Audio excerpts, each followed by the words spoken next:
প্রথমে লুকোচুরি, এরপর স্বপ্রকাশ্যে আবির্ভাব। যুক্তরাষ্ট্রে এই বৈশিষ্ট্য একদমই নতুন নয়। ইরানে ইসরায়েলে হামলা নিয়েও এমন খেলায় খেলেছে দেশটি। খেলার সাথে যোগ হয়েছে এবার হুমকি ধামকি।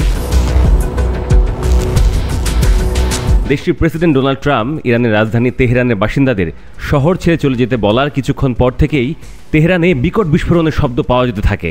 কানাডায় G7 সম্মেলনে ট্রাম্প ওই মন্তব্য করেন।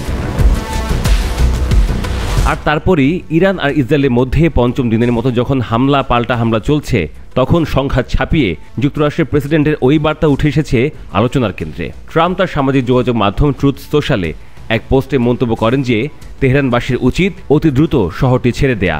ট্রাম্প তার পোস্টে আবারও উল্লেখ করেন যে ইরান পরমাণু অস্ত্র তৈরি করতে পারবে না। G7 সম্মেলনের জন্য সোমবার কানাডা থাকলেও মধ্যপ্রাচ্যে বর্তমান পরিস্থিতির কারণে নির্ধারিত সময়ের আগেই তিনি যুক্তরাষ্ট্রে ফিরে গেছেন বলে জানা গেছে হোয়াইট হাউসের পক্ষ থেকে। এক প্রশ্নোত্তর পর্বে তিনি সাংবাদিকদের বলেন, আমি ইরানকে 60 দিন সময় দিয়েছিলাম পরমাণু চুক্তিতে আসার জন্য, আর 61তম দিনে কি হলো আপনারা সবাই দেখেছেন। আমি প্রতিনিয়ত যোগাযোগ রাখছি, আর আমি যেমন বলেছি আমার মনে হয় দুই দেশের মধ্যে একটি সমঝোতা চুক্তি সই হবে। চুক্তি না করলে ইরান বোকার মতো কাজ করবে। বিশ্লেষকদের অনেকে মনে করছেন তেহরানে মানুষকে সরে যাওয়ার কথা বলে ইরানকে চাপের মুখে ফেলে ইসরায়েলের সঙ্গে সমঝোতা করানোর চেষ্টা করছেন মার্কিন প্রেসিডেন্ট। ওয়াশিংটনে ফিরেই প্রেসিডেন্ট ট্রাম্প যুক্তরাষ্ট্রের জাতীয় নিরাপত্তা পরিষদে বৈঠক ডেকেছেন বলে যুক্তরাষ্ট্রের গণমাধ্যম খবর প্রকাশ করছে। ডোনাল্ড ট্রাম্প জাতীয় নিরাপত্তা পরিষদে বৈঠক ডাকলেও ওয়াশিংটন ইসরায়েলে চলমান অভিযানে সরাসরি যোগ দেবে না বলে খবর প্রকাশ করেছে CBS নিউজ।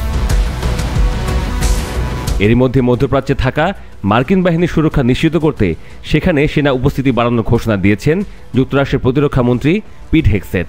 তিনি এও জানিয়েছেন যে মধ্যপ্রাচ্যে অতিরিক্ত সেনা উপস্থিতি নিশ্চিত করার সিদ্ধান্ত জানানো হলেও তা শুধু ওই অঞ্চলে ওয়াশিংটনে সুরক্ষা নিশ্চিত করার জন্য করা হয়েছে।